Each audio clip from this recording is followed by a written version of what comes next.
Racing action from around the area. We'll hear from another member of Team Jordan and sky-high racing action from a great car show. All that and more on this edition of The Race Report.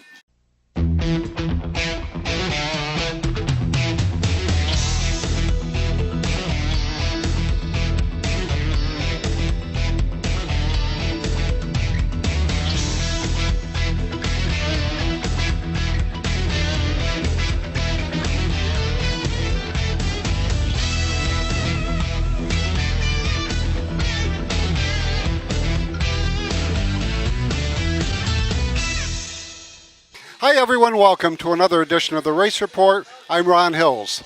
We begin this week with the news that Shangri-La 2 Motor Speedway in Tioga Center has suspended racing for the balance of the season.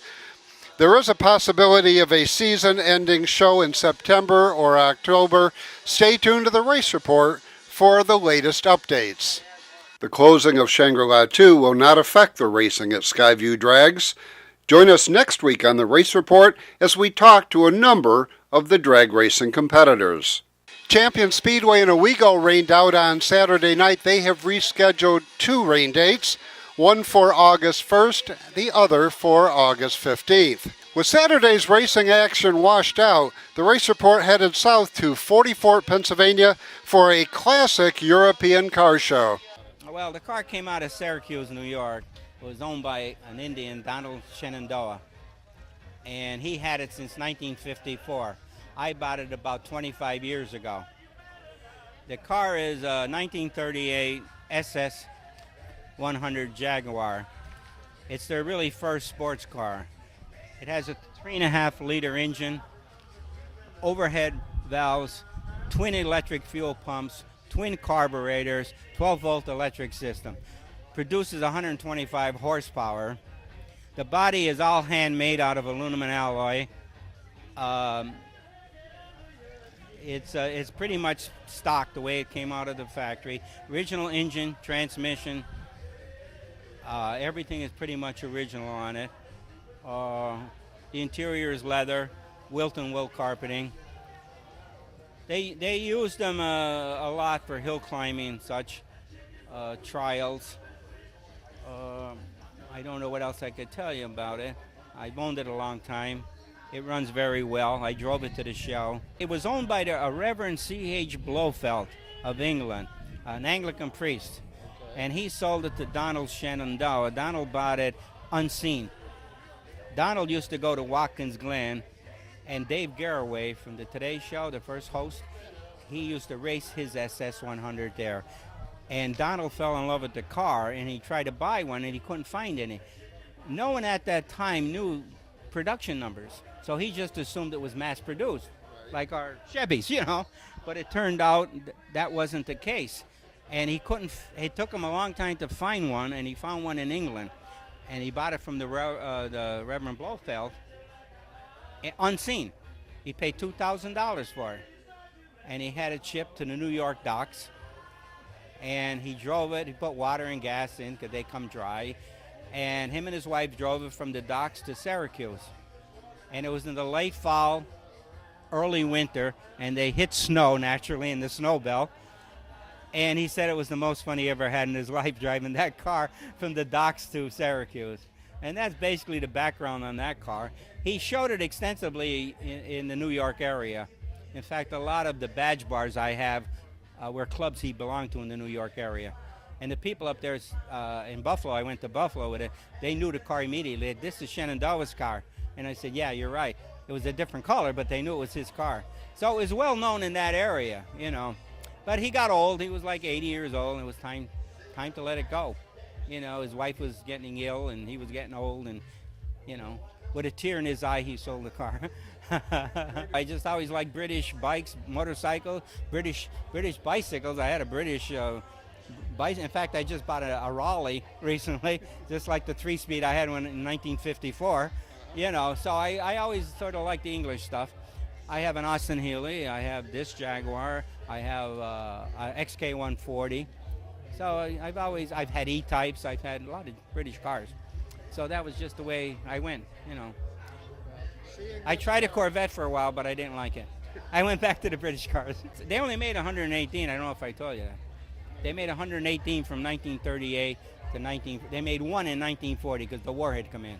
They stopped production. They were supposed to make them after the war, but they never did. But mine is number 46, and the last one made was 118, the 118. That was the last one made. That's it. I'm getting too old to be buying and restoring cars. I'm going to be 75 years old this year, so I'm almost as old as Shenandoah was when he sold it. So maybe it's getting time. I don't know. Well, we took it right down to bare chassis. Right down to bare chassis. We reset the rivets in the chassis, painted the chassis, and just built everything right up. Everything was replaced, rebuilt, whatever it needed. But I drove the car prior to that for a couple of years. I drove it to Philadelphia down the Turnpike. Well, before I restored it. And I drove it to Rhinebeck, New York. They have a big car show up there, and I drove it up there. And we drove it everywhere. People couldn't believe I had it on there. Well, I drove it here, and it's worth a lot more today than it was 25 years ago. I bet you get a lot of ways. Oh, God, yeah. It's so different, it's just, you don't see it every day. I mean, a car like this. They're so rare. Most of them are in California now.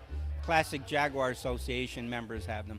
I belong to that club, and that's where most of them are today, When the race report returns, Leon Andrus talks with a third member of the Jordan Racing team to park in Victory Lane this season.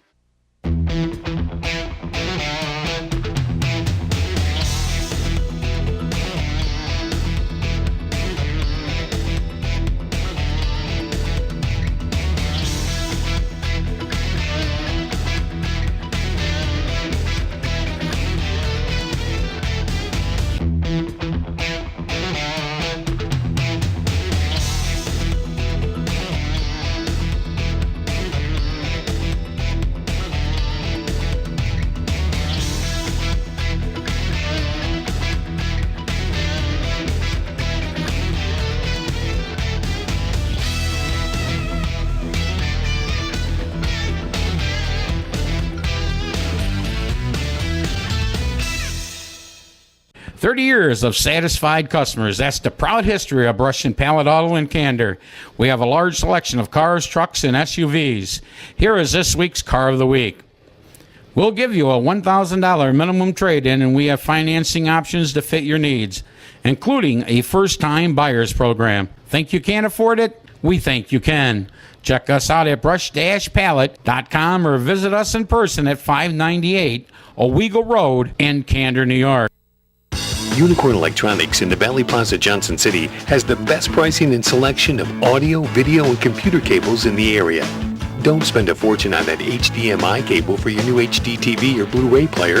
Unicorn Electronics has quality cables in the lengths you need at a price you can afford.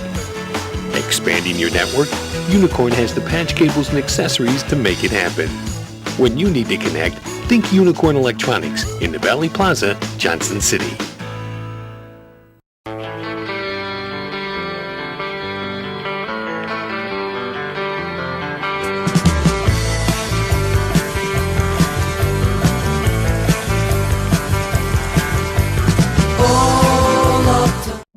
Satico's Catholic Shop on Endicott's Washington Avenue has offered our Catholic community the finest selection of religious gifts, holy medals, rosaries, statues, and more. Visit Satico's Catholic Shop, Washington Avenue, Endicott. Foundation alert! Foundation alert! Pick me! Pick me! We don't badmouth the competition. Huh? We just beat them in price, quality, and customer service. Hi, this is Craig Moss with KRM Foundation Repair. If you got water in the basements, cracked or flaking foundations, foundation walls that are falling in, call us for a free estimate today. We're KRM Foundation Repair. Good as any, better than some. Bye-bye. For 3 generations, we've been building world-class American performance. Like the new Edelbrock Power Package Top-End Kit, based on Edelbrock's powerful RPM crate engines. Each kit includes aluminum heads and intake, cam and lifters, gaskets, and hardware to build your own 400-plus horsepower Chevy small block. For 3 generations, it's pure American performance from the leader. Call now for your free Edelbrock catalog. Edelbrock makes them right here in the USA. So we're here again at Chubby Sports Bar here in Johnson City. Got the opportunity to speak with Chris Jordan, the driver of the 22J Open Sportsman up at the Thunder Mountain Speedway. Chris, tell the people out there how your season's going so far.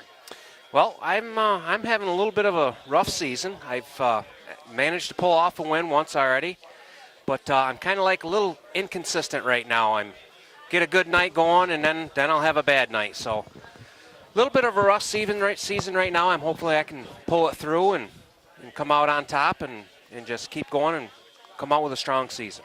How about your car? How's, tell us the fans a little bit about your car, the chassis, being an open sportsman. Some of the people might not know the difference between an open sportsman and a crate sportsman when we talk about it. Yep. Well, I've got a Bicknell car. Pretty much all of us in the family run Bicknells, open sportsmans. I got Tommy Carr does my motors, and the little bit of difference is we got a little bit more money in our motors than the crates do. But I'm telling you what, those crate cars are they're pretty competitive with us up there. They can keep them wound right up, and they can get the traction to the ground, and that's sometimes what we're lacking in the open sportsman. Okay, Chris, when did you get your racing started? Ask Pat and Kevin, basically, when did you get started? What division did you start in? Well, I started, Kevin got his cars, I don't know if it was 90, 91, something like that, and I started working on Kevin's cars with him as a pit crew member. And Carl started in 92, and I said, I can't work on a car no more. I need to be behind the wheel. So we built I started out in the pure stock division, had a really good season, won a bunch of races, and moved up to the street stock division. Had a really good season there too, and then I kind of had to back out of racing a little bit. I had started a family real young, and it was getting kind of expensive, so I backed out of racing a little bit and kind of got involved in motorcycle racing, which was a true love of mine. Kind of did that for like 15 years, and body really couldn't take it much more any, so I said it's time to get behind the cage, and you feel a whole lot better on Monday mornings when you're behind a cage. And that's pretty much how I got my start. Is my family had been into it forever, and I decided to jump into racing. Started out with pure stock, won in the street stock divisions, kind of bailed out for a while, and jumped right back into a sportsman. Well, like I said, I'm certainly glad you did that, and it's great to know that there's such a big family out there. 5 of you Jordans at one racetrack, that's phenomenal on the dirt. There's a big Zacharias family on the asphalt. There's a big family to be on dirt. How about the crew and your sponsors help you out there each and every night? Yep, I've got some really, really good sponsors. John C. Lowry, which is a company I work for, they've been with me since I've started racing, way back in the pure stock days. They've stuck with me. I picked up a garage, Webster's Garage out in Groton, and some small little sponsors been helping me out, some local little farmers and things like that. My son owns a CrossFit business, which is more or less to help my body out, Mm-hmm.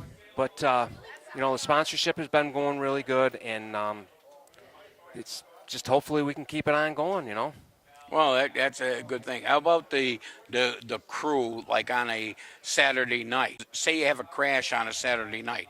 Well, obviously, there was no question in my mind that all of you Jordans were going to go and run and help whoever needs the most. Yep. But during the week, say you blow your motor or you have a heavy damage. Now, do you just give a call if you need extra help in the garage that night? I do. My family, our family that's the greatest thing about racing. We have a really loyal family. We help each other throughout whatever we need if there's a big problem.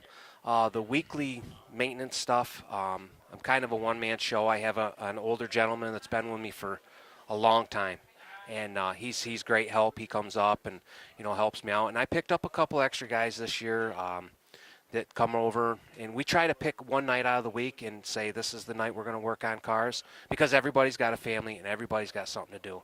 So most of the time I'm kind of like doing it myself. Talk my wife into coming out once in a while and giving me a hand, but I did get a little help this year with some guys, and the older gentleman, like I said, he's very, very loyal to me, and he's kind of comes around, and whatever he can do, he does, and it's great for him. What do you believe is your career highlight so far? Well, my highlight so far is just winning a race in the Open Sportsman's. It's a very, very competitive class.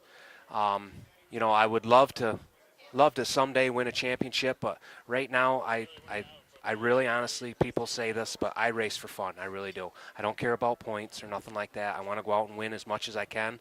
But my highlight is, you know, I've won a race this year. I would like to win a couple more races, but really coming off the track and racing competitive with all the guys and come off the track and be able to load your car and not be all wrecked up and not have to put a bunch of money in it that week. You know, that's what I really like going to the races and doing. And I got a lot of friends at the races, and, you know, get off the track and be able to go over and shake everybody's hand and say, hey, that was a great job tonight, and we raced real hard with each other. So that's kind of what I'm at right now. Again, I'm not a points chaser. You know, I don't care about points.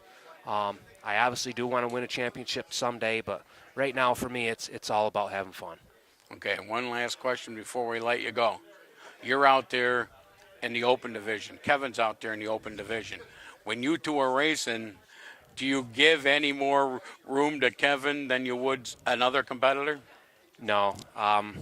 He is the intimidator to me. He does intimidate me a little bit, but he is one person I want to beat a lot. And you know, we've had a lot of times where we've run in together, and that's my biggest goal. When I can come off the track and beat him, and everything was equal that night, you know, there was no problems, nothing happened, and we just physically can beat each other on the track, that's up and awesome. But yeah, no, I won't give him no, you know, I'm going to run him just as hard as I would anybody else. And I'm sure it's vice versa. He's going to run you just as hard. Absolutely. So I guess your ultimate goal would be you winning and Kevin right behind you. Absolutely. Yep, absolutely. And my ultimate goal would be to have at least three of us, because right now it's possible for three of us to win. We're all in different classes to be able to have three of us down there in Victory Lane one night. All right. Plus your two nephews. I mean, yeah. It was close. We had two there 1 week, so it's coming. We appreciate you being here. And before I officially send you on the way, is there anything that I didn't mention or talk about that you'd like to tell the fans out there? I don't really think so. I'm not really much of a talker on the microphone like my other brothers, but you know, I really appreciate you guys having us down here, and this was awesome, and just hopefully everybody likes the show.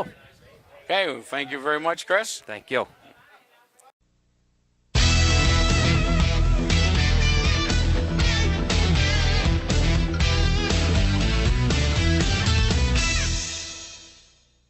.98.1 The Hawk, number one for 20 in a row. This is Jason Aldean.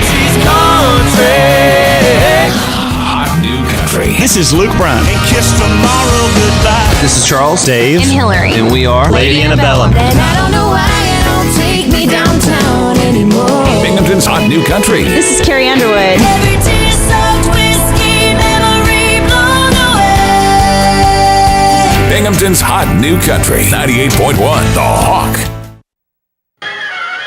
Foundation alert.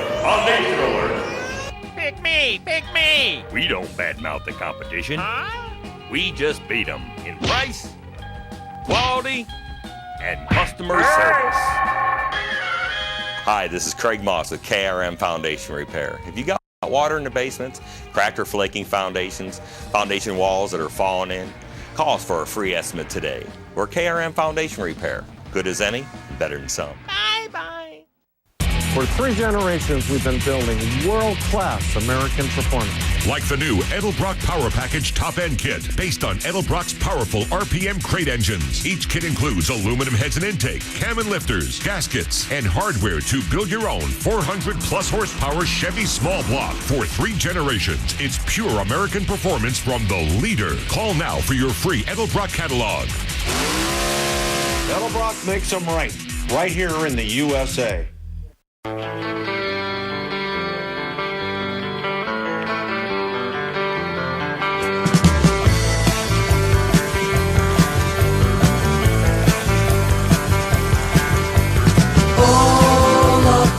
30 years of satisfied customers. That's the proud history of Brush and Pallet Auto in Candor. We have a large selection of cars, trucks, and SUVs. Here is this week's Car of the Week. We'll give you a $1,000 minimum trade-in, and we have financing options to fit your needs. including a first-time buyers program. Think you can't afford it? We think you can. Check us out at brush-pallet.com or visit us in person at 598 Owego Road in Candor, New York.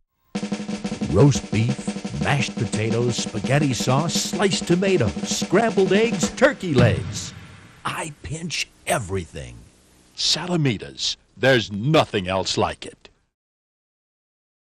Welcome back to the Race Report. A reminder that this season the Race Report is on Twitter. You can follow us at the Race Report TV. We also have a YouTube channel that also is the Race Report TV. Coming up this weekend at Watkins Glen International, it's the Vintage Weekend. For more, here's Chris Banker.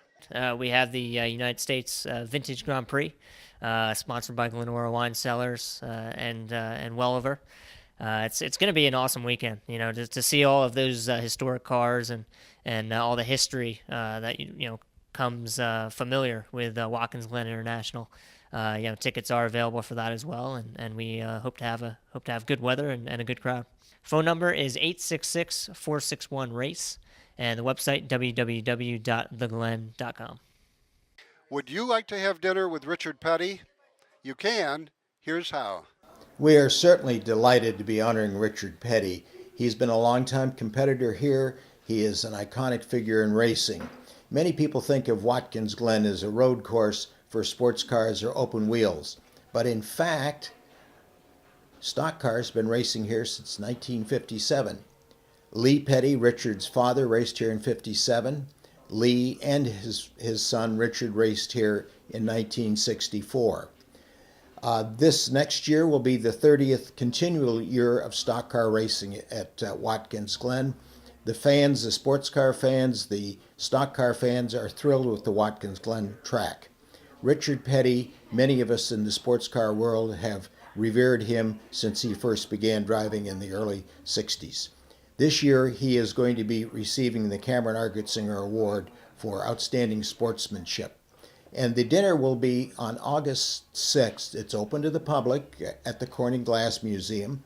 Tickets are $250. There will be an all-star cast of people there to celebrate Richard Petty. If you would like tickets to this event, which is August 6th at 5:30 in Corning at the beautiful Corning Glass Center, please call us 607-535-9044 or contact us on our website, and it's www.racingarchives.org. So come and join us honoring one of the great legends in automobile racing, Richard Petty, on August 6th. This Saturday, the Tri-County Mike Rod Club is in action with racing at 5:30 and a fireworks display at 9:30. Admission is free. So enjoy some fireworks. The food is great. Watch the kids race. The Tri-County Mike Rod track is located at 450 Bull Creek Road in Whitney Point. Please join us this Monday night at Chubby Sports Bar in Johnson City. 7 o'clock for the Race Report, followed at 8 o'clock by the Salamita State Fair Speedy Sauce Trivia Contest. Next week, our guests will be Mike and Tyler Stoddard. We leave you with sights and sounds of the European Car Show at 44 Pennsylvania. For all of us at the Race Report, thanks for watching. Until next week, I'm Ron Hills, and I'll see you at the races. I bought the car in '75. It was pretty roached out then. My first wife actually said, "Didn't you always want a Spitfire?" And I said, "Yeah." And she said, "Well, there's one for sale in the paper." And we went up to look at it, and I'm driving up the road, and this car comes flying by me about 90 miles an hour with two kids in it. And I pull up to this trailer, and I said, "Are you the lady with the Spitfire?" And she says, "Do you want it?" And I said, "Absolutely," because she wouldn't sell it to the kids. Right. They offered $500 more. I got it for $1,100. And over the years, did one thing, did another thing, did another thing. And then my wife passed away 7 years ago, so I didn't have anything else to do. So I I focused all my grief on this. 1973, the engine and tranny are out of a 77 that I had. If you have one of these, you have to have two. Okay. So I had a 77, that was my donor car. And I had one Weber on it, and I could never get that adjusted right. So I figured, well, what the heck, I might as well buy a second one, put that on. Then I had to learn how to tune them. It's actually only a magnet. Oh. But what they are is in the British Spitfire airplanes, that denoted the squadron you were in. So you didn't shoot down the wrong guys. That makes a lot of sense. So that's not one of the original. I designed that one as my own. I noticed you got one on. And I've got them in the. Yep, I've got them in the back there. Yeah. I had a guy at school make them up for me, and I said, "Well, while you're at it, you'll make a couple more."